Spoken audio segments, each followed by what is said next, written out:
Hafaday, I'm Danielle or Dani for short, and I was born and raised on the beautiful island of Guam. Obviously, my channel is all about the island, but for today's video, I thought it would be cool to share some things that are unique specifically to Guam. If you enjoyed this video, then please give it a like, or if you know of somewhere else that also has the exact same things that I mentioned, then feel free to comment below and tell me I'm wrong. Either way, let's get into it. I've talked about Kelaguen a little bit in some other videos, but for sure this is one thing that you are bound to know about if you go to Guam. It's one of the most popular local dishes that you have to try, and the closest comparison I can make is that it's kind of like ceviche. It usually consists of your meat of choice, so this could be chicken or beef, fish, shrimp. I've seen octopus Kelaguen as well, and that gets finely chopped up. And in the way that it's similar to ceviche is that it's cooked with acid, so lemon juice would be your main choice. And then you also have chopped onions in there, green onions, grated coconut. You get a kick from the doni peppers that are chopped up. So it's spicy, it's sour, it's salty, and it's just a really yummy dish that you have to try. The Pidi bomb holes are located in the Pidi Bay, which is along the western side of Guam. And it got this name purely because they resemble bomb craters, but they are actually natural formations. As it is also a marine reserve, there is no fishing allowed, so the marine life there is allowed to flourish. Hence why it is one of our favorite locations to go snorkeling or diving at, because you just see so many different species there. This area is also home to the Fish Eye Marine Park and Underwater Observatory. So there are constantly people visiting or even tourists. And if you happen to be snorkeling in that area, you know, there are some people, sometimes the employees, they're dropping off little bits of fish food in the water. So if you're under that area, then you will get surrounded by tons of fish. So saying on Guam, this was actually brought to my attention from a friend of mine when I was sharing stories about Guam, and anytime I would refer to being on Guam, that's what I would say. And she said, you know, I noticed you don't say in Guam.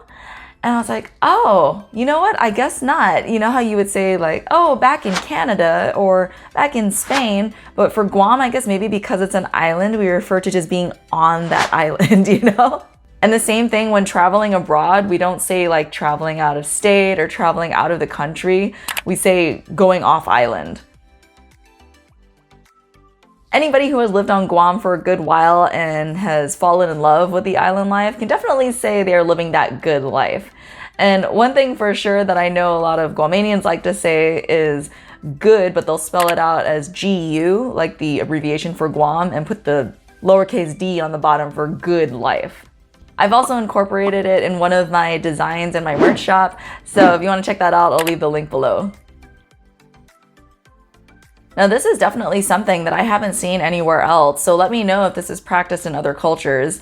But when you greet your elders in Guam, you know, normally you would think that you come and give a handshake, or if you know the person a little, if you're more familiar with them, then you probably give like that side cheek kiss. Well, in Guam, it's called fangingi or just ningi, and it's where you hold the person's hand and you actually sniff it. Ningi in Chamorro means sniff or smell, but I know it is specifically pertaining to how to pay respects to your elders on Guam. Not just any cookies, but Chamorro chip cookies. These are made exclusively on Guam and you can't get them anywhere else. So anytime my mom asks if I want her to send me anything, it is always Chamorro chip cookies. They are literally like cookie chips. They're these like tiny little cookies and they're crunchy. And normally I love like chewy chocolate chip cookies, but there's just something about these ones, like the texture, they're like literally like cookie chips. And they do have 3 different flavors. They have the original chocolate chip and they also have like a coconut one, but my absolute favorite is the macadamia nut and chocolate chip together. You definitely can't talk about Guam without mentioning the Tautomona. And these are the ancient spirits, or the spirits of the ancient Chamorros. Now, I've never seen one before, but I have just heard that they've been described as being very, like almost like giants, like 10 feet tall. And as far as their nature goes, so first of all, they reside more so in the jungle, and they would kind of like only appear in certain circumstances.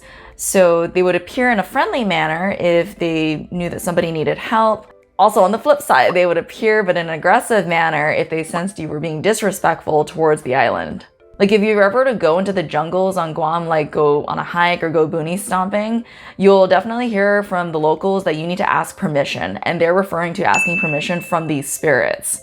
So I'm sure different cultures across the world have their specific names for their, ghosts or their spirits, but I've never heard anyone else use tatamona. And another cool thing about it too is that if you were to see a banyan tree or like a tatamona tree, it does look kind of creepy. It's got these very like intertwining vines and like the trunk, it's like you don't even know where the base is, but it's just like a collection of all these like branches and vines. And someone once depicted it in a painting as like the souls in there, like drew faces and limbs like all kind of swarm together. It really is like an eerie feeling though if you walk up to a tatamona tree. There are a lot more things that are unique to Guam, but I didn't want this to be too long of a video, so I'll likely do a part 2 in the future. If you enjoyed this video, then you might like these as well, so be sure to check those out. And don't forget to subscribe to the channel so you can catch all the new stuff I post. Thanks so much for watching, and I will see you on the next video. Adios!